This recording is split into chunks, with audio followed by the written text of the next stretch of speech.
오늘 우리에게 주시는 말씀은 사무엘상 28장 3절부터 25절까지 말씀이고요. 설교의 제목은 앞날이 두렵고 염려될 때라는 제목으로 말씀을 나눌 겁니다. 앞날이 두렵고 염려될 때입니다. 지난주에 여러분들 기억하시죠? 다윗의 이야기가 이렇게 긴장을 확 올려놓고 얘기가 딱 끝났어요. 다윗은 어떻게 될까 궁금한 거죠. 블레셋 진영에 들어가서 그냥 블레셋 왕을 거의 그냥 농락했어요. 아주 뛰어난 연기력, 그리고 어떻게 보면 사실은 거짓말이죠. 거짓말로 투항해서 거기에 들어가서, 그래서 블레셋 왕을 섬기는 척하지만 사실은 유다를 돕는 거죠. 유다를 도우면서 그게 그 밑바닥에는 뭔가 다윗이 왕이 되는 정치적인 목적이 없다고 말할 수는 없어요. 어쨌든 다윗이 가서 살아남는 길입니다. 연약하고 부족한 사람들이 살아남기 위해서 몸부림치고 있고요. 또 그 일을 아주 어떻게 보면 지혜롭게, 나쁘게 말하면 아주 교활하게 그 일을 차분차분 다윗이 해냅니다. 하지만 그런 계획이 늘 성공하는 건 아니에요. 그러면 점점 어려운 상황으로 갑니다. 블레셋과 이스라엘이 전쟁을 하게 됐는데 다윗이 연기를 너무 잘한 거죠. 그래서 블레셋 왕이 다윗을 그냥 완전히 믿어버린 겁니다. 조금 의심스러웠으면 부르지 않았을 거예요. 근데 다윗이 워낙에 잘해놨기 때문에 이스라엘과 전쟁을 하러 나가는데 이스라엘에서 오니 다윗을 부르는 겁니다. 같이 싸우러 가자고. 난감하죠. 그러고선 또 딱 대답을 또 멋지게 해요. 걱정 하나도 안 끼치게. 당연히 가는 거지. 그걸 물어 뭐 하시냐고. 또 그러니까 아기스 왕이 또 기분이 너무 좋아요. 다윗이 연기를 너무 잘했죠. 그러니까 이제는 전쟁터에서도 멀리 가지도 말고 내 옆에서 나를 지키는 내 보디가드가 되라고, 네 군인들은 다 내 옆에 있으라고 얘기를 합니다. 그러니 다윗의 계획이 잘 진행이 되고 있는 건 사실이에요. 하지만 꼭 그렇다고 해서 그것이 자기의 원래 생각대로만 되는 건 아닙니다. 삶이 그렇죠. 내가 지혜롭게 뭔가를 해요. 아주 명민하게 움직입니다. 그러면 뭔가 착착 진행되고 있는 것 같지만 사실은 그것이 나를 더 힘들게 만드는 곳으로 이끌어 가기도 합니다. 그래서 지난주에 우리 거기까지 봤어요. 이제 다윗은 어떻게 할 거냐는 거죠. 내 민족 이스라엘과 전쟁하러 가는 자리에 그 이스라엘의 영원한 적인 블레셋의 편이 되어서, 그것도 블레셋의 왕의 호위 군사로 전쟁에 나간다. 이건 아주 치명적입니다. 아기스를 섬겼던, 그것도 근위대로 섬겼던 사람을 어떻게 이스라엘의 왕으로 받아들이겠습니까? 어떻게 될지 참 아슬아슬한 시간이에요. 거기서 이야기는 잠깐 멈췄죠. 그리고 이 이야기는 이제 다음에 다시 돌아올 겁니다. 그 중간에 사울의 이야기를 마무리하고 싶어요. 그래서 오늘 28장 3절부터 25절 사이에서 어쩌면 사울의 제일 마지막 이야기들을 하나 우리에게 들려줍니다. 오늘 설교의 제목이 앞날이 두렵고 염려될 때라고 되어 있는데요. 이건 사울의 상황입니다. 5절 말씀 보시면 이렇게 되어 있어요. 사울이 블레셋 사람의 군대를 보고 두려워서 그 마음이 크게 떨린지라. 지금 사울은 마음이 떨립니다. 두려워요. 블레셋의 군대가 너무 많아요. 근데 사실은 전에도 사울이 블레셋과 전쟁을 많이 했습니다. 그런데 지금은 두렵고 떨려요. 왜 그랬을까? 우리 26장에서 그리고 24장에서 봤죠. 사울은 자기가 지금 왕이지만 미리 먼저 고백을 했어요. 다윗, 네가 왕인 거 내가 안다. 너는 점점 커져서 그렇게 될 거고 나는 이제 왕도 아니고 별것도 아닌 사람이라는 걸 내가 안다고 고백을 합니다. 사울이 이스라엘의 왕이에요. 전과 그리 달라진 게 많지 않습니다. 여전히 군대 장관 아브넬도 옆에 있고요. 다윗의 군대가 사라지지 않았습니다. 하지만 이제 다윗은 두려운 거예요. 미래가 나에게 없음을 아는 순간 사람들은 두려워지는 겁니다. 집은 여전히 같은 집이죠. 그리고 같은 옷을 입고 같은 차를 타고 나가요. 하지만 내 앞에 이제 미래가 없다는 생각을 하면요, 마음이 훅 꺾여버리는 거죠. 그러면 닥치는 여러 가지 문제를 내가 감당할 수 없을 것 같아요. 앞날이 두렵고 그리고 염려가 됩니다. 이상해요. 군대는 그대로인데 두려워합니다. 왜? 앞날, 미래에 대한 약속, 그것들이 꺾여져 버릴 때입니다. 여러분들 내 자녀가 뭔가를 실패했다는 이야기를 들을 때가 있어요. 대학 떨어졌다는 얘기, 아니면 회사에 취업이 안 됐다는 이야기, 아니 그거보다도 회사 잘 다니고 있다가 안타깝게도 여러 가지 이유로 그 회사 사정으로건 아니면 내 아들이 좀 잘못해서 회사에서 잘렸다라는 이야기를 들어보셔요. 같은 집이에요. 같은 차예요. 냉장고엔 여전히 똑같은 것 있습니다. 하지만 그 앞날을 대해서 그냥 두려움과 염려가 훅 오는 거예요. 어떻게 살까 하는 거죠. 어떻게 살지? 왜? 미래가 없어졌기 때문입니다. 미래가 없어진 사울은요 두려워요. 그리고 마음이 떨립니다. 15절 보시죠. 15절 보면 사무엘이 사울에게 대하여 이르되 네가 어찌하여 나를 불러올려서 나를 분욕케 하느냐. 사울이 대답하되 나는 심히 군급하나이다. 사울은 지금 마음이 군급합니다. 두렵고요 군급해요. 군급하다는 말이 잘 쓰지 않는 말입니다. 여러분들 군급하다는 말을 좀 가끔 쓰십니까? 안 쓰시죠? 군급하다란 말이랑 비슷하게 우리가 쓰는 것 중에 하나는 군색하다라는 말을 써요. 그 앞에 그 군자가 그런 군자입니다. 꽉 막혔다는 뜻이에요. 군자가요. 필요한 것이 없어요. 그리고 모자라요. 그리고 딱해요. 그러니 옹색합니다. 군이라는 뜻이 그런 뜻입니다. 필요한 게 없는 거예요. 뭐가 부족해요. 뭐가 좀 있어야 되는데 없죠. 그러면 얼마나 마음이 참 딱합니까? 먹을 게 있어야 되는 게 먹을 게 없어요. 군색한 거예요. 내가 뭔가를 일을 해야 되는데 능력이 없어요. 그럼 참 군색합니다. 딱하죠. 마음은 괴롭죠. 그리고 마음이 괴로울 뿐만 아니라 그러면 몸도 아픕니다. 참 이상하죠. 내 마음이 괴롭고 그리고 몸도 아파지고 그래서 내 인생이 그냥 이렇게 달아 없어질 것 같은 그런 상황들, 그 군에다가 급입니다. 급은 말 그대로 급한 거예요. 나는 뭔가 부족하고 마음은 급하고 떨려요. 조바조바하고 막 마음이 안달이 난 거죠. 안달이 났는데 안달이 났으면 뭐가 마음이 막 움직이는 것 같지만 또 그렇지도 않아요. 부족하니까 갑갑합니다. 아주 묘한 거예요. 그러니 앉았다 일어났다 하는 거죠. 앉았다 일어났다 하는 거고 한숨 팍팍 쉬는 거고 가슴도 치는 거고 하늘을 봤다 땅을 봤다 하는 거예요. 하늘만 보지도 않고 또 땅만 보지도 않아요. 하늘을 봤다 땅을 봤다 가슴 쳤다가 일어났다가 뱅뱅뱅뱅 도는 거. 사울이 지금 나는 심히 군급하다고 지금 얘기해요. 두렵고 군급한 사람, 그 사람이 지금 사울입니다. 이 사람의 마음 상태를 우리가 심리적으로 동조할 수 있어요. 우리는 이 마음이 뭔지 압니다. 적어도 여기 계신 여러분들은 알아요. 13살짜리들은 잘 몰라요. 12살짜리들은 잘 몰라요. 요즘은 좀 철이 들어서 더 일찍도 안 와요. 아이들은 잘 몰라요. 하지만 조금이라도 인생을 살아본 사람들은 이 마음, 두려움과 군급함이 뭔지 압니다. 사울은 여전히 힘 있는 사람입니다. 다윗이 도망 다니죠. 다윗이 자기 나라를 떠나서 블레셋으로 도망가게 할 만큼 사울은 여전히 막강한 힘이 있습니다. 겉으로 보기에는 멀쩡합니다. 외적으로 봤을 때는 살아있는 듯해요. 하지만 사울은 안으로는 죽어가는 사람입니다. 사울이 자신도 알아요. 힘과 권력이 역전되어 가고 있고 미래가 없다는 사실을 안 사울은요 살아있는 것 같지만 죽어가는 사람입니다. 멀쩡해 보이는 사람들, 하지만 안으로는 죽어가는 사람들을 우리는 압니다. 미래가 없기 때문이에요. 많은 사람들이 미래가 없는 사람들처럼 살아가요. 지금도 세상에 부유한 사람들, 돈 많은 사람들 많고요. 그리고 힘이 있는 사람들이 있죠. 하지만 그 사람들이 미래가 없다는 걸 알게 되면 멀쩡해 보이지만 두려움으로 살아가는 겁니다. 군급하며 살아가는 거예요. 저 사람 저렇게 돈도 많고 잘생기고 건강한데 왜 저렇게 그럴까? 아니요, 미래가 없으면 그렇습니다. 하늘 보고 한숨 쉬고요, 땅 보고 고개 숙이는 것, 그게 사람들의 모습입니다. 사울, 앞날이 두렵고 지금 염려되는 사람의 이야기를 우리가 이제 더 좀 자세하게 볼 겁니다. 3절에서 5절입니다. 사무엘은 죽었어요. 그러니 이제 사울은 사무엘의 유지대로 살아가려고 신접한 사람들, 박수들을 쫓아냅니다. 제가 읽겠습니다. 사무엘이 죽었으므로 온 이스라엘에 그를 애곡하며 그의 본송 라마에 장사하였고 사울은 신접한 자와 박수를 그 땅에서 쫓아내었더라. 신접한 사람이라는 건 뭐라 그러니까 그게 영매 그런 거예요.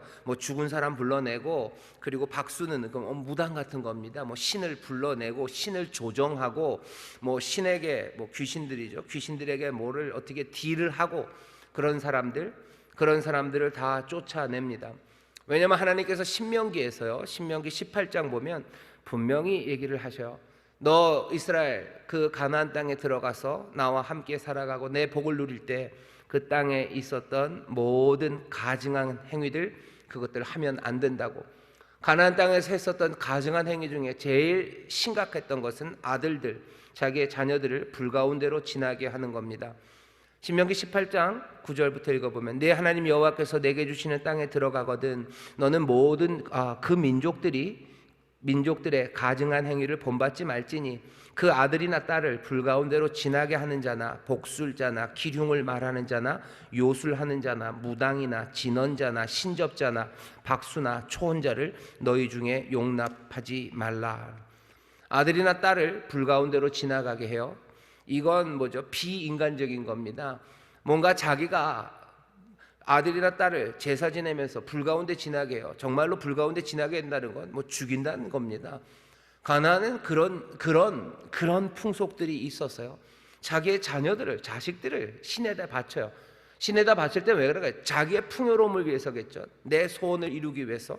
어쩌면 내가 더 부자가 되기 위해서 내 자녀들을 뭐 하는 거예요? 불가운데로 집어 던지는 거예요.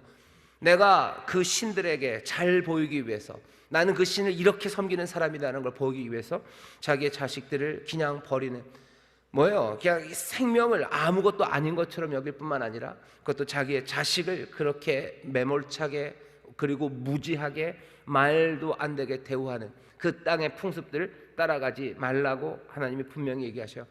하지만 그것과 동시에 같이 나오는 이야기들이요, 이런 얘기들입니다. 복술자, 기륭 말하는 자, 요술하는 자, 진언자, 신접자, 이거 다 뭐예요? 점치는 이야기들이에요. 점치는 사람들 니들 중에 두면 안 돼요. 그거는 자녀들을 불가운데로 지나가게 하는 사람들, 그 사람들이 정말로 가증하고 그 사람들이 하면 안 되는 일을 하는 것만큼이나 이건 위험하고 해서는 안 되는 일입니다. 복술자, 기륭 말하는 자, 여러분들 재미로라도 하지 마셔요. 그거 맞지도 않고요. 그거 왜 그게 재밌으셔요?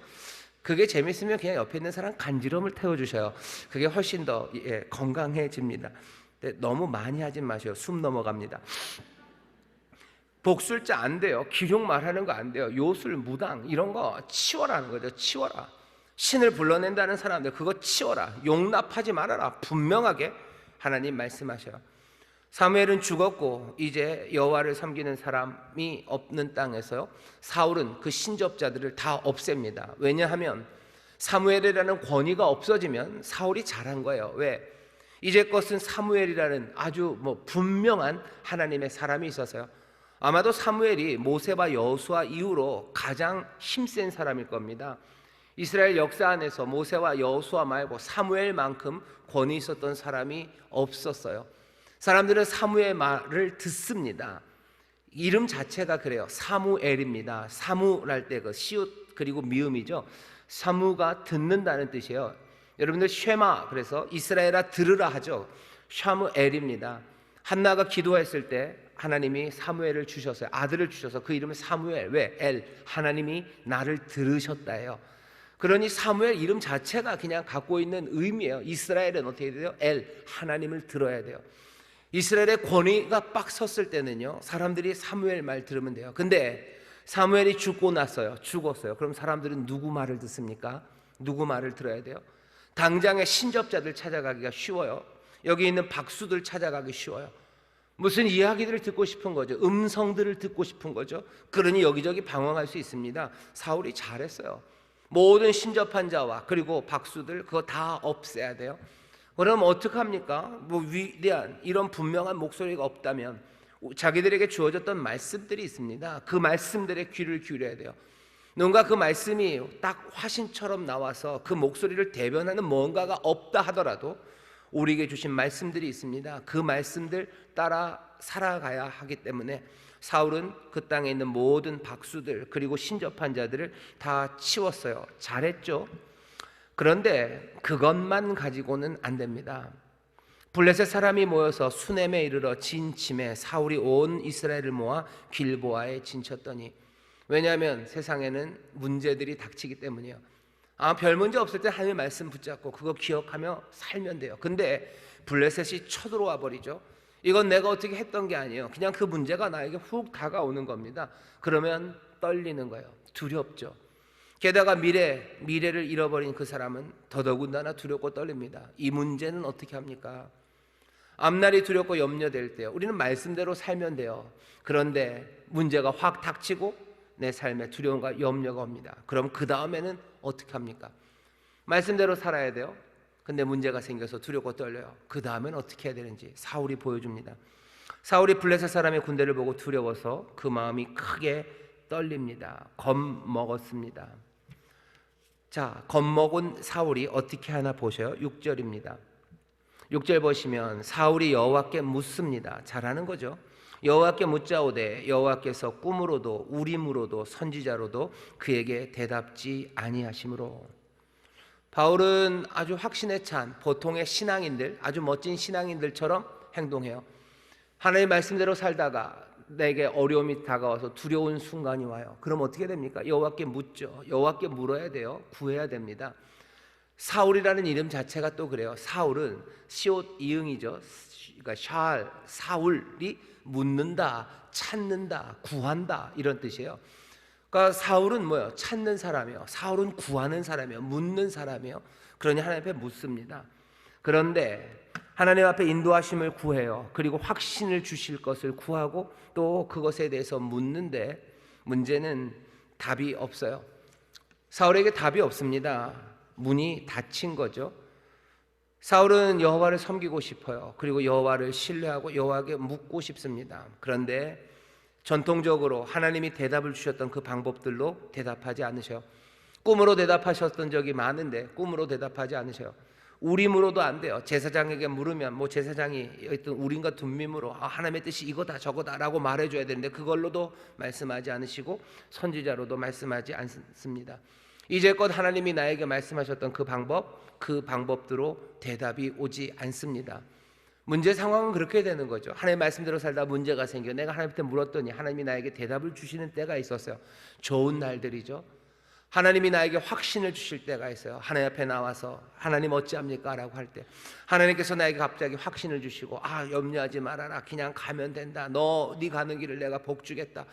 여러 가지 꿈으로 보이시고 또 선지자들을 통해서 보이시고 격려를 통해서 내가 가야 될 길들을 보이실 때가 있어요. 그때는 문제 없습니다. 그 길로 가면 돼요. 앞날이 두렵고 염려되어 주 앞에 나와서 물을 때 주가 대답하시면 그 길로 가면 되는데 여기 사울처럼 하늘문이 닫혀버리면 어떡합니까? 하나님이 대답하지 않으셔요. 사울은 버림받은 겁니다. 버림받았어요. 하나님은 이렇게 버리실 수 있습니까? 예, 하나님이 대답 안 하시면 대답 안 하시는 거죠. 가능합니다. 이러지 않기를 바랍니다. 그리고 하나님의 선하신 뜻을 우리에게 밝히 알려주시기를 바라지만 여기 이 가능성을 우리에게 보여주시는 거예요. 하나님이 버리실 수 있어요. 문 닫아 버릴 수 있습니다. 우리의 미래가 사울의 미래가 아니기를 바라고 사울과 반대되는 사람 다윗의 미래이기를 바라는 거죠. 문 닫지 않으시고 우리에게 늘 그 문을 여시기를 우리는 바라는 겁니다. 그러면은 우리는 알아요. 오늘 이 말씀 전체적으로 보면 하나님이 이스라엘에게 다윗을 주셔요. 다윗에게는 늘 문을 여셔요. 그런데 사울에게는 이제는 문을 확 닫아 버리십니다. 안타깝지만 이 사울의 이야기를 보면서요, 우리가 다시 한번 봐야 되는 것은 하나님은 하늘에 문이 없는 분이 아니셔요. 하늘에는 문이 있습니다. 닫을 수 있어요. 하지만 동시에 여실 수도 있어요. 우리에게 주시는 약속은 하나님이 우리에게 문을 여셨다는 거예요.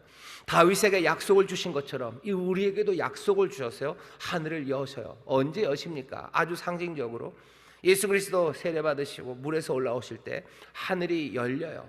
하늘이 열리면서 하나님의 성령이 비둘기같이 그에게 임하십니다.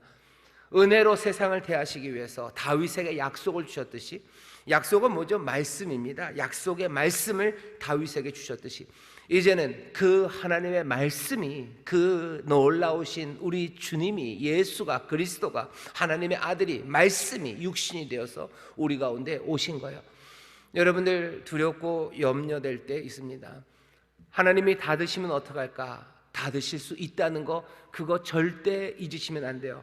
그거 잊어버리면 방자해지는 거예요. 그거 잊어버리면 내 삶이 하나님의 자녀의 삶이 아니라 엉망이 되어갑니다. 닫으실 수 있는 그 문을 하나님이 우리에게 열어주신 거예요. 버릴 수 있으셔요. 예, 얼마든지 버릴 수 있으셔요. 하지만 버리지 않으시고 은혜로 우리를 대하시고 이 연약하고 부족한 삶에 하나님께서 응답해 주시는 겁니다. 하나님 우리에게 늘 대답해 주셔야만 합니까? 아니요, 대답 안 하실 수 있습니다. 여기 보셔요. 사울에게 대답 안 하는 거 보셔요. 나중에 나오면 알겠지만 이 사울은 정말 어떻게 보면 불쌍합니다. 사울에게 대답 안 하십니다. 그리고 대답하러 오셔서도 얼마나 냉정하게 얘기하시는지 몰라요. 보셔요. 하나님 그런 하나님이요. 하지만 그런 하나님이 뭐예요? 우리에게는 문을 여시고 우리에게 그 은혜로 우리에게 약속을 주시고 또 우리의 삶에 새 일을 행하신다는 거, 그거 기억하셔야 돼요. 그러니 늘 우리 하나님을 향한 두렵고 떨리는 마음으로, 하지만 감사와 감격으로 살아가는 것, 그것이 하나님의 사람들이 이 땅을 살아가는 방식입니다. 정말로 교인들이라는 사람들, 여러분들 잘 생각해보세요. 이상한 교인들이 있어요. 뭐냐면 하늘이 문이 없다고 생각하는 사람들이 있는 거예요. 하나님이 닫을 수 없고 하나님은 늘 그냥 은혜를 주시는 사람이라고 생각하는 사람들, 그런 교인들은 어떻게 삽니까? 방자하게 살아가는 거예요. 그냥 만판으로 살아가는 거죠. 어차피 문은 열렸고 어차피 그랬으니까 뭐 되겠지라고 사는 사람들, 우리가 하나님의 은혜를 믿습니다. 분명히 믿습니다. 하지만 그래서 확신 가운데 살지만 그것은 닫을 수도 있는 그 문, 한번 닫으면 열자가 없어요. 한번 닫으면 뭐 하나, 국물 하나 새 나오지 않게 꽉 막으실 수 있는 그분이 이제 한이 없는 은혜로 그 모든 것들을 여셔서요, 살 찢으시고 피 한 방울, 물 한 방울 남김없이 우리에게 몽땅 다 흘려내어 주시는 겁니다. 그러니 감사요, 감격이요, 두렵고 떨림으로요, 조심하면서 무릎 꿇으면서 그 은혜를 누리며 살아가는 사람들, 그 사람들이 우리들입니다. 오늘 사울, 이 슬픈 사람을 보셔. 하나님의 버림받았어요. 문 닫았습니다. 그러면 어떻게? 사울은 더 간절해지죠. 필사적이죠. 필사적이고 사실은 필사적이지만 그 밑에 깔려있는 정서는 자포자기예요. 하나님이 닫으셨어요. 그러니 포기하는 마음, 그러나 포기할 수 없죠. 필사적으로 매달립니다. 이 사울의 상황을 우리는 알아요.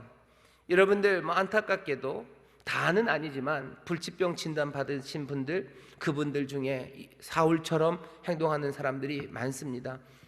처음에 이 병은 불치병입니다 라고 진단받으면 어떡하시죠? 모든 병원들 아니면 모든 전문가들 다 찾아다녀요. 좋다는 병원들, 이 병원 저 병원 다 다니시죠. 다 시도해보죠.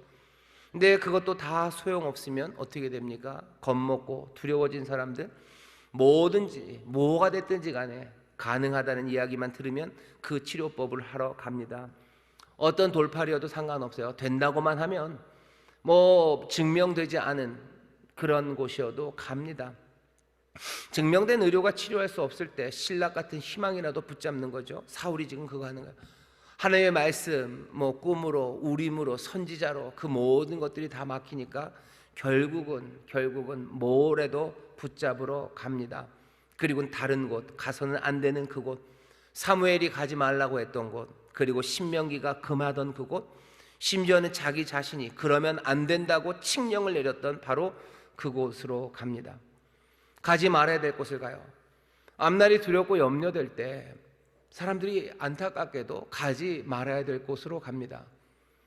오늘 우리가 읽은 본문에서요, 가장 슬픈 말 하나, 어쩌면 성경 전체를 따져도요 정말로 슬픈 이야기 하나는 여기 7절에 있는 말씀입니다. 사울이 그 신하들에게 이르되 나를 위하여 신접한 여인을 찾으라.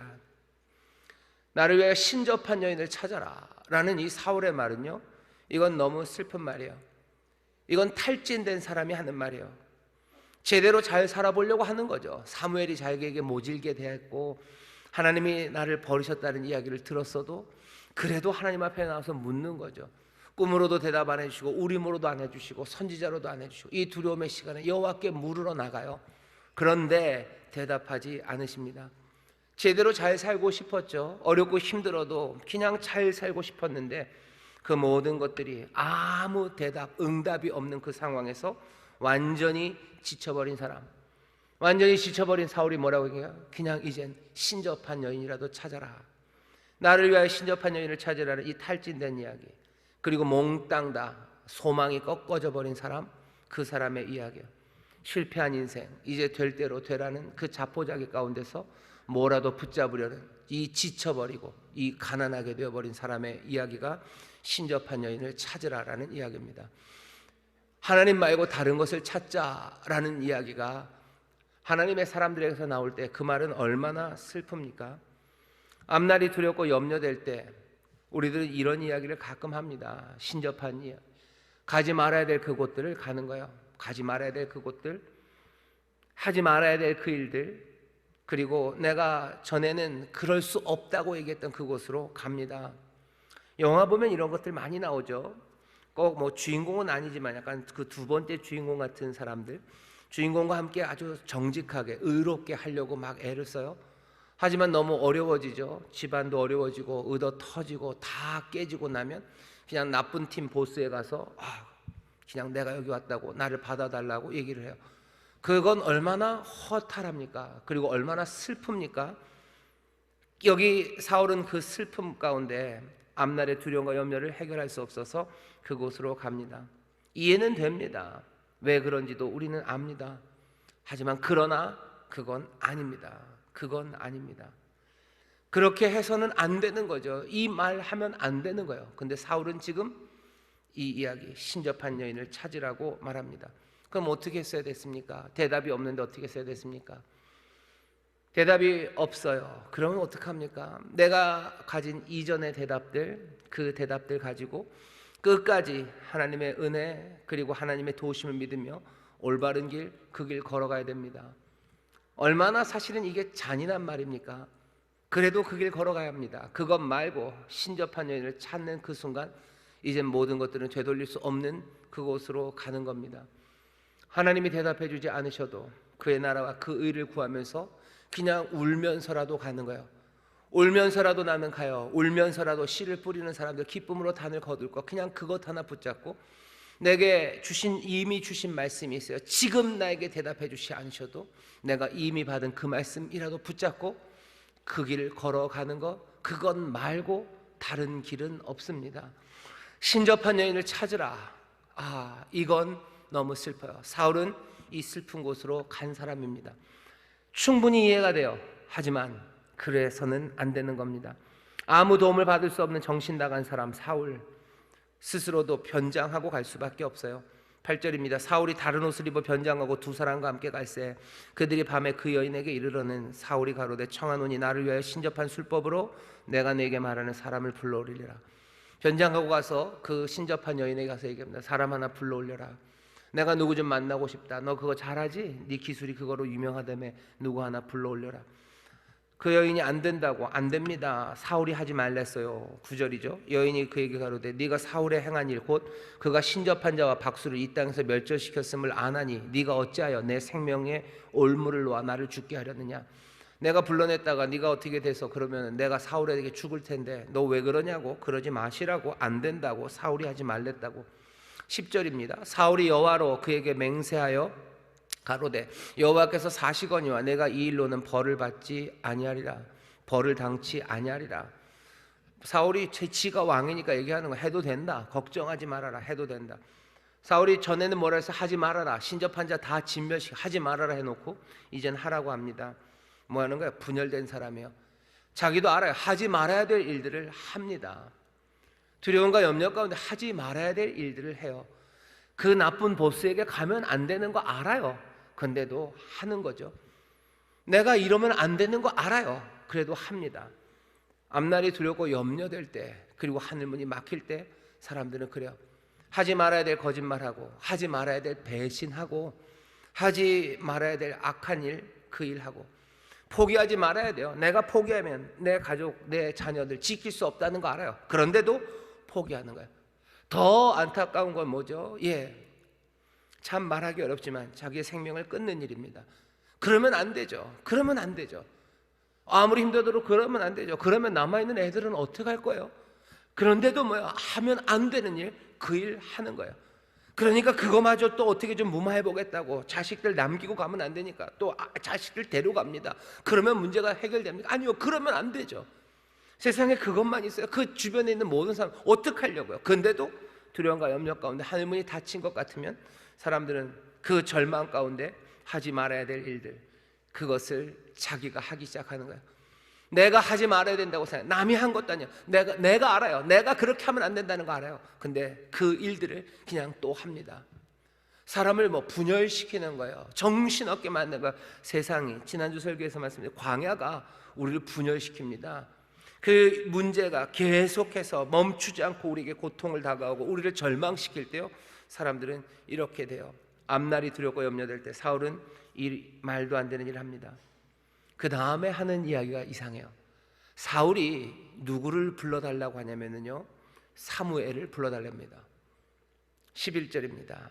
11절입니다. 여인이 가로되 내가 누구를 내게로 불러올리랴. 사울이 가로되 사무엘을 불러올리라. 사무엘을 불러올리라는 말에 이 여인이 하는 말을 보세요. 여인이 사무엘을 불러올리라. 여인이 사무엘을 보고 큰 소리로 외치며 사울에게 말하되 가로되 당신이 어찌하여 나를 속이셨나이까? 당신이 사울이시나이다. 여자가 이제 알아요. 사무엘을 불러달라는 사람이 어디 있습니까? 이스라엘에서 누가 사무엘을 부르고 싶어요? 사무엘처럼 무섭고, 여러분 사무엘에게 속지 마셔요.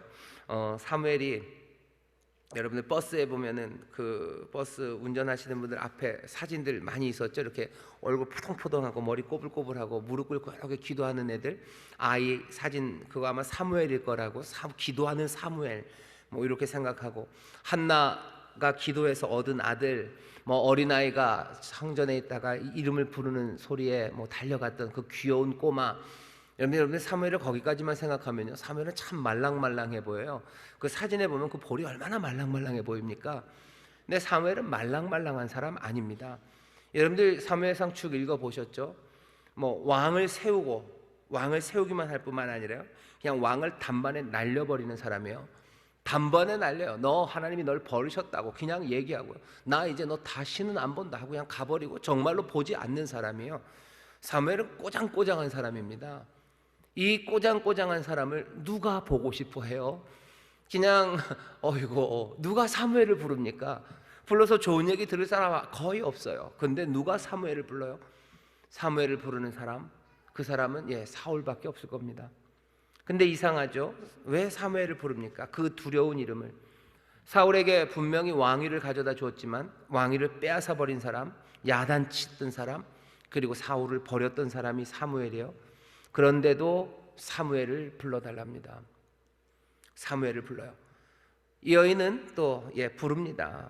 그러니 오죠. 왕이 그에게 이르되 두려워 말라. 네가 무엇을 보았느냐? 여인이 사울에게 이르되 내가 산 신이 땅에서 올라오는 거, 한 영혼이죠, 올라오는 것을 보았나이다. 사울이 그에게 이르되 그 모양이 어떠하냐? 그가 가로되 한 노인이 올라오는데 그가 겉옷을 입었나이다. 사울이 그가 사무엘인 줄 알고 그 얼굴을 땅에 대고 절하니라. 저 두둥, 사무엘이 왔습니다. 정말로 죽었던 사무엘이 왔어요. 불러냈어요. 그 무시무시한 사무엘이 지금 사울 앞에 있습니다. 왜 사울은 사무엘을 불러달라고 그랬을까?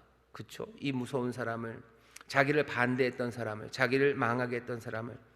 사무엘과 아직 해결하지 못한 문제가 있나요? 사무엘이 어디 숨겨놨던 무기, 아니면 무슨 그 병법책 이런 거 달라고 그러는 건가요? 여러분들은 잘 모르죠. 의천 도령기 같은데 무목유서 이런 거, 그런 거 어디다 숨겨놨는지 좀 알려달라고, 하나님의 능력의 지팡이가 어디 있냐고 그거 물어보려고 사무엘을 부른 거 아닙니다. 그냥 딱 하나죠. 사무엘 말고 달리 어디 도움을 구할 곳이 없습니다. 달리 도움을 구할 게 없어요. 왜?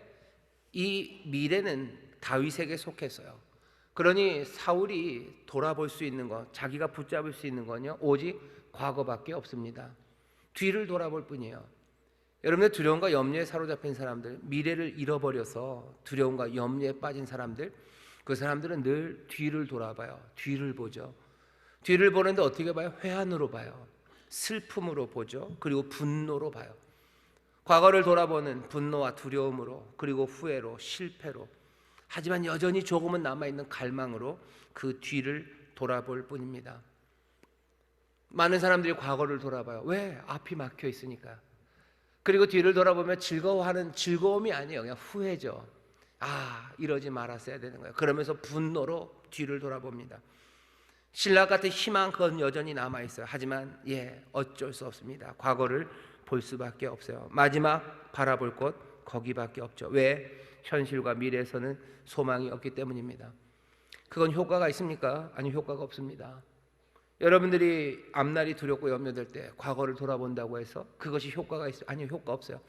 과거를 분노로 돌아본다고 해서, 후회로 돌아본다고 해서 그것이 효과가 있습니까? 효과는 없어요. 왜 그런지는 충분히 이해돼요. 왜? 볼 곳이 없기 때문이에요. 앞을 볼 수가 없어요. 앞은 내 것이 아닌 것 같아요. 그러니 뒤를 돌아보지만 뒤는 효과가 없습니다. 앞으로 나갈 수밖에 없어요. 근데 앞이 막혀 있는 거죠. 어떡합니까?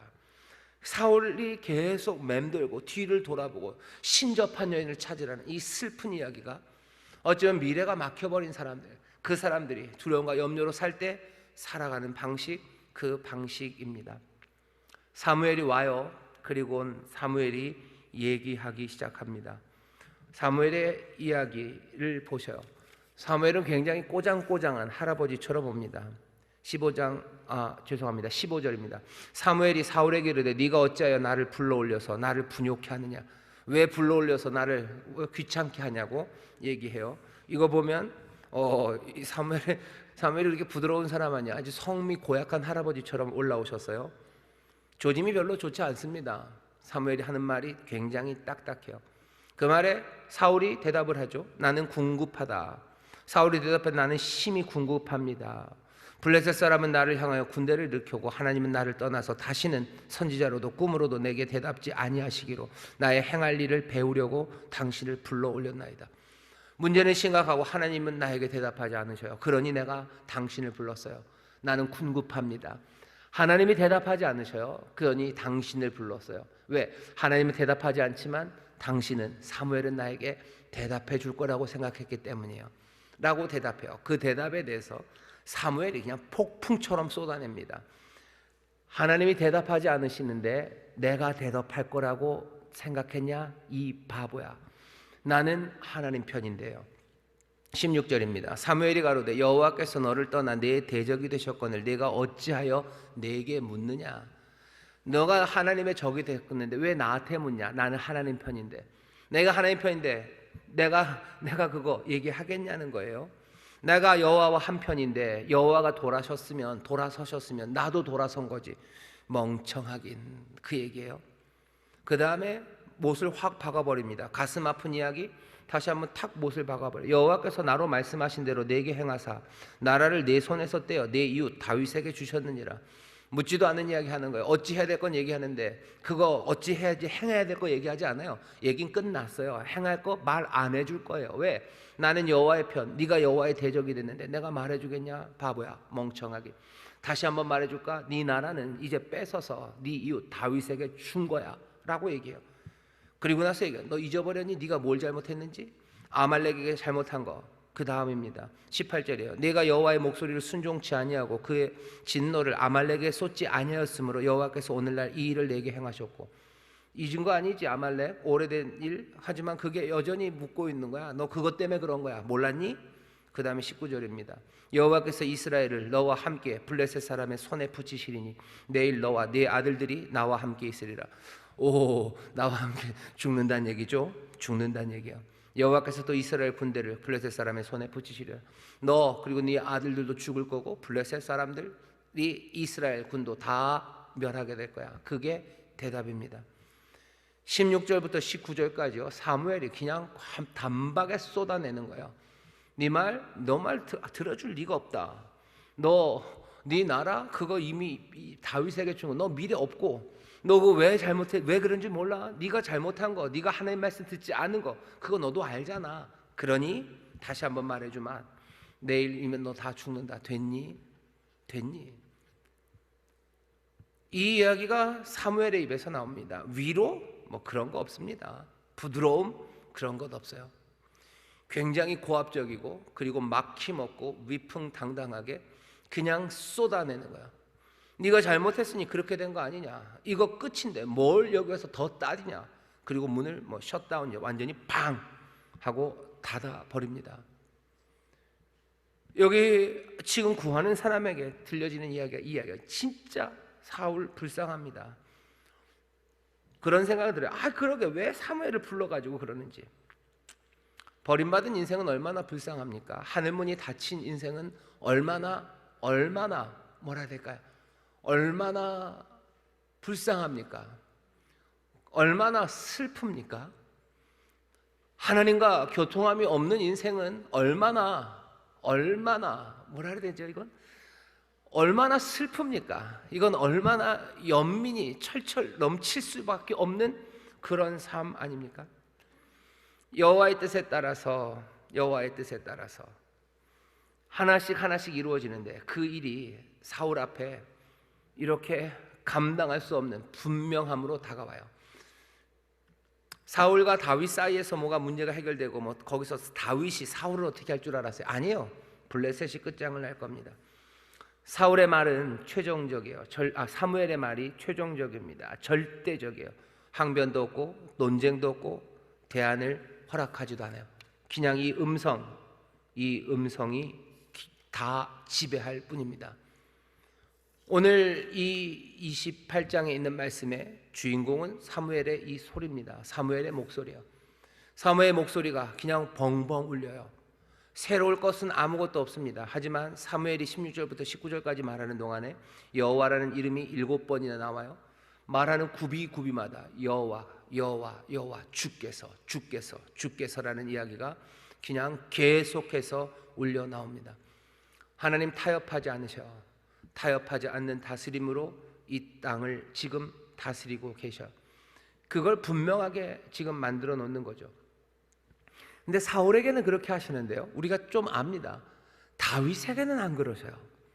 다윗에게는 그 타협하지 않는 완고한 하나님, 그 하나님의 얼굴이 아니라 오래 참으시고 그리고 용서하시고 은혜를 베푸시는 그 하나님의 얼굴로 다윗을 대하십니다. 어떤 얼굴이 진짜 얼굴입니까? 하나님에게는 이 타협하지 않는 그 얼굴 분명히 있어요. 보여주시잖아요. 그 얼굴이 계셔요. 하지만 또 밝은 얼굴도 있어요. 민수기에서 하나님 뭐라고 계세요? 나는 알려줘라. 나는 너에게 뭘 보여주길 원해요? 이 두 번째 얼굴을 보여주길 원해요. 나는 너에게 복 주기를 원하는 여호와라고 얘기해줘라. 나는 너희를 지키고 나는 너희를 인도하기를 그거 좋아하는 그 얼굴로 있기를 바라고, 내가 밝은 얼굴로 너희들을 보기를 원하는 그런 여호와라고 알려줘라. 난 너희들과 늘 함께 있어서 너에게 샬롬을 주기를 원하는 여호와, 그런 여호와라고 알려주라고 하나님의 백성들에게 전합니다. 하나님이 하나님의 백성들에게 그리고 사랑하는 자들에게 정말로 하고 싶으신 뜻은, 정말로 원하시는 하나님의 뜻은 다윗에게 비추셨던 것처럼 그 밝은 얼굴로 우리를 대하시는 그 모습입니다. 그게 하나님의 뜻으로 우리에게 전해져요. 하지만 사울에게는 다른 얼굴을 보여주십니다. 슬프죠. 하지만 이 얼굴을 모르는 사람들, 아까도 말씀드렸죠. 하늘은 문도 없이 무슨 거적대기 갖다 붙여놓은 그런 은혜라고 생각하지 마시고, 닫으면 열자가 없는 문이에요. 물샐 틈 하나 빠져나올 수 없습니다. 사무엘 이야기 들어보시죠. 바늘 하나 들어가겠습니까? 아니요. 바늘 틈 하나, 물샐 틈 하나 없이 닫아버리실 수 있는 그분이셔요. 하지만 그분이 그 문을 활짝 여시고 밝은 얼굴로 우리를 대하기를 바라시는 거예요. 그게 우리에게 주시는 약속입니다. 우리의 미래가 그래요. 아니, 그것 없이는 우리는 미래가 없습니다. 사울에게 왜 미래가 없습니까? 군대도 있고 다 있는데 왜 없어요? 하나님 문을 닫으셨기 때문에 그 미래가 없는 거예요. 우리의 미래는 어떻게 열립니까? 하나님의 선하신 뜻과 은혜 가운데 그 미래가 열려가는 겁니다. 20절부터 25절은 그 뒷이야기입니다. 두려워 떨어요. 늘 그렇죠. 두려워 떨고 염려가 많으면 몸도 아픕니다. 20절 보시면 사울이 갑자기 땅에 온전히 엎드러지니 확 엎드러져요. 이는 사무엘의 말을 인하여 심히 두려워하며 또 그 기력이 지나였으니 이는 그가 종일 종야에 식물을 먹지 못함이었더라. 두렵고 염려하고 하나님 앞에서, 그러니 기력이 진이 다 빠지는 거예요. 그냥 훅 쓰러진 거죠. 죽은 사람 쓰러지듯이 그냥 펑 엎드러지는 겁니다. 이거 뭔지 여러분들 아시죠? 염려 많으면 진이 빠집니다. 밥도 못 먹고요. 그냥 늙어요. 금방 늙습니다. 여러분들 좋아하시면 질병관리청 하셨던 그 정은경, 그분 코로나 2년 전이랑 2년 후 얼굴 보시면 아시죠? 제가 어디 갔더니 어떤 권사님이 그러시더라고요. 목사님 가까이서 뵈니까 50대가 맞으셔요. 그래서 그러시죠. 예, 그러시죠. 그래서 그냥 저도 그냥 그냥 받아들여야 되는데 이상하네. 그냥 괜히 욱한 건 아닌데 그냥 흰머리가 많아져서 그래요. 흰머리가 많아져서 그래요. 여기만 있어요. 머리를 일로 넘기면 괜찮아요. 뭐 이러면서 했는데 사람이 힘들면 늙습니다. 흰머리 금방 생기고요. 얼굴 주름 금방 생겨요. 뭐 10대 때는 괜찮아요. 근데 여러분들 뭔 얘기인지 아실 겁니다. 두려워 몸이 반응해요. 실패하고 텅 비어지면 엎드려지고 기진하고 죽은 자처럼 아무 힘 없습니다. 비애가 가득해요. 여기서 어떻게 합니까? 이제 남은 건 뭐밖에 없어요? 이 여인의 위로밖에 없어요. 여기 신접한 여인이라고 그래서 너무 나쁘게만 보지는 마세요. 여기서 지금 이 여인이 먹을 걸 주겠다고 합니다. 이 여인이 사울에게 이르되 그 심히 고통함을 보고 그에게 이르되 여종이 왕의 말씀을 듣고 나의 생명을 아끼지 아니하고 왕이 내게 이르신 말씀을 청종하였으니, 이러는 거예요. 그러니까 신접한 자가로 사무엘 부르라는 말을 내가 들었다는 거죠. 여자가 하는 말, 내가 들었어요. 내가 왕의 말을 들었어요. 듣고 순종했어요. 그러니까 왕도 이제 내 말을 들으시라고. 계속해서 듣는다는 얘기입니다. 다시요. 21절. 그 여인이 사울에게 이르되 그 심히 고통함을 보고 그에게 이르되 여종이 왕의 말씀을 듣고 나의 생명을 아끼지 아니하고 왕이 내게 이르신 말씀을 청종. 그렇죠? 들었다는 거죠. 듣는다는 말에는 순종한다는 뜻이 있습니다. 내가 하였사오니. 22절. 그런즉 청컨대 이제 여종의 말을 들으시고 나로 왕의 앞에 한 조각 떡을 드리게 하시고 왕은 잡수시고 가실 때에 기력을 얻으소서. 사울이 거절합니다. 내가 먹지 아니하겠노라. 그랬더니 신하들과 여인이 강권하매 또 그 말을 듣고 땅에서 일어나 침상에 앉으니라. 먹으라는 이야기, 그리고 거기에는 몽땅 다 뭐야? 듣고라는 이야기가 계속 있어요. 듣는다는 얘기입니다. 여러분들 쉐마, 들어라 하는 거죠. 들어야 돼요. 사무엘이에요. 들어라. 근데 결국 사울은 슬프지만 누구의 이야기를 듣습니까? 또 그 사람들의 말을 듣습니다. 사울은 늘 이름 그 자체로 구하는 사람이에요. 사울, 구해요. 뭔가 대답을 구해요. 그런데 항상 문제는 어디서 생겼어요? 듣는 데서 문제가 생겨요. 하나님을 들었어야 돼요. 그리고 사무엘을 들었어야 되는데, 여러분들 얘기 아시죠? 아말렉을 물리칠 때도 그때도 진멸했어야 되는데 백성들의 말을 듣습니다. 구하지만 제대로 듣지를 못해요. 누구를 들어야 되는지를 잘 모릅니다. 결국은 또 사람들의 말을 듣습니다. 먹는 게 잘못됐다는 이야기는 아니에요. 하지만 지금 사울을 보세요. 여전히 사람들의 말을 듣습니다.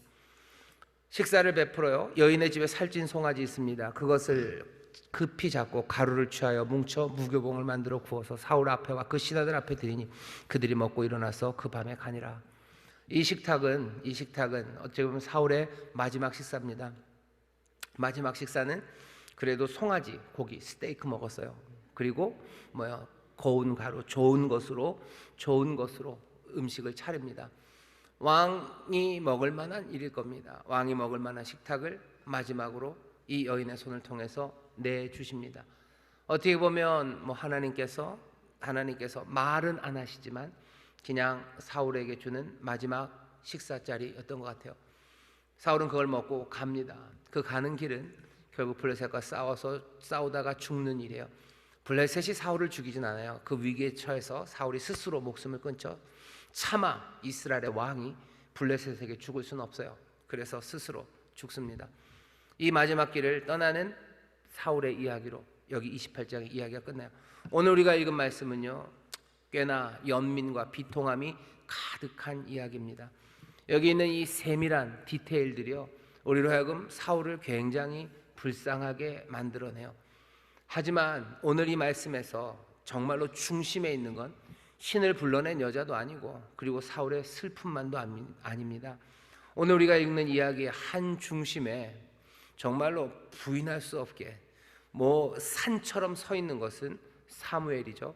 사무엘의 이야기, 그것이 이 모든 이야기들을 지금 지배하는 겁니다. 조롱당하지 않는 힘이에요. 여기 변치 않는 능력, 그 한 목소리가 세상에 있는 겁니다. 이 목소리는 단단한 목소리예요.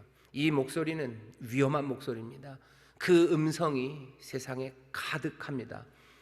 이 음성이 있다는 걸 모르면 세상은 하나님을, 그리고 세상을 잘 모르는 겁니다. 우리 앞날이 두렵고 염려될 때라도 이 음성 하나, 이 목소리가 있다는 거, 이거 기억하셔야 되고, 그 목소리의 주인이 계시다는 거, 그거 기억하셔야 됩니다. 그리고 우리가 감사할 수 있는 것은 이 목소리가 그 사랑하는 백성들의 미래에는 사울이 아니고 다윗이 미래라고 말씀하시는 거예요. 우리의 미래가 사울의 미래가 아니라 다윗의 미래라고 이 단호한 목소리가 지금 세상에 외치는 겁니다. 하늘로부터 소리가 있었어요. 이는 내 사랑하는 아들, 내 기뻐하는 자다. 하늘로부터 그 말씀이, 그 소리가 우리 가운데 오셨어요. 히브리서 보면 전에는 여러 선지자들로 말씀하셨어요. 여러 선지자들로 그 보이스, 그 목소리를 들려주셨어요. 하지만 이제 이 마지막 때는 그 아들이 친생하신 그 아들이 이제 그 목소리가 되어 이 땅에 오시는 거예요. 예수님 그 목소리입니다. 세상의 위풍당당함, 그 단호함의 목소리예요. 어느 것 하나 침범할 수 없는 그 능력의 목소리가 오셔서요, 우리 향해서 뭐라 그러시는 거예요? 내게로 와서 마시라고 지금 하시는 거예요. 여기 하나님의 은혜가, 하나님의 사랑이, 여기 생명의 떡이, 여기 구원의 길이, 여기 하나님의 놀라우신 사랑이 널 향해 펼쳐 있다고 지금 또 단호하게 그리고 분명하게 하시는 말씀입니다.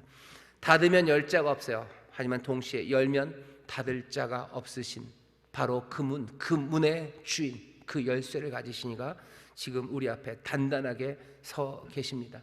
두려움과 염려 앞에 살아갈 때 여러분들 그 목소리를 붙잡으셔요. 그 목소리가 우리에게 사울처럼 미래가 없다고 말씀하지 않았고 우리에게 미래를 여셨다는 말씀, 그 말씀을 기억하셔요. 닫을 때 분명히 닫으신 것처럼 여셨으니 이제는 닫을 자가 없습니다. 하나님이 우리를 은혜로 인도하시고요. 때로 안 들릴 때는 어떡합니까? 아까 말씀드렸어요. 신접한 자를 부르자라는 그 슬픈 이야기들 하지 마시고 지치지 마시고 날마다 성령님에게 우리에게 새 힘을 주실 테니 여러분 지쳐서 신접한 사람 불러달라 하지 마시고 성령의 도우심으로 내가 주를 향하여 나간다고 주께 찬송하며 나가 내게 이미 주신 말씀들 그 선함과 의로움을 따라서 서로 격려하면서 한 걸음 한 걸음 푯대를 향하여 주를 향하여 달려나간 여러분 되시기를 주의 이름으로 축원합니다. 거기에 주님 주시는 미래가 분명히 우리 가운데 임할 줄 믿습니다. 두렵고 염려되더라도 신접한 사람 부르지 마세요. 그건 너무 슬퍼요. 우리에게 미래가 있음을 분명히 붙잡으세요. 반대로 이해하시면 돼요. 사울에게 닫아버린 것처럼 이제는 우리에게 여셨으니 다윗에게 하나님께서 은혜를 베푸시고 미래를 주신 것처럼 우리도 그 미래에 받아 누릴 상속자들, 아들로 우리를 부르셔서 그리스도와 함께한 후사가 되게 하셨으니 여러분 두렵고 염려 많을지라도 여러분 소망으로 앞으로 나가시기를 주의 이름으로 축원합니다. 의를 따라 선을 따라 힘써 격려하며 나가시기를 주의 이름으로 축원합니다. 기도하겠습니다. 하나님 감사합니다. 앞날 두렵고 염려되지만 우리에게 약속이 있음을 붙잡게 하여 주옵시고 주여 허망한 대로 가지 말게 하시고 우리에게 들려주시는 그 분명한 목소리, 흔들리지 않는 그 목소리, 그 말씀 따라서 한 걸음 한 걸음 서로 격려하며 성령이 주시는 능력으로 일어서 나가는 우리 모두가 되게 하여 주옵소서. 감사드리며 예수님 이름으로 축복하며 기도하옵나이다. 아멘.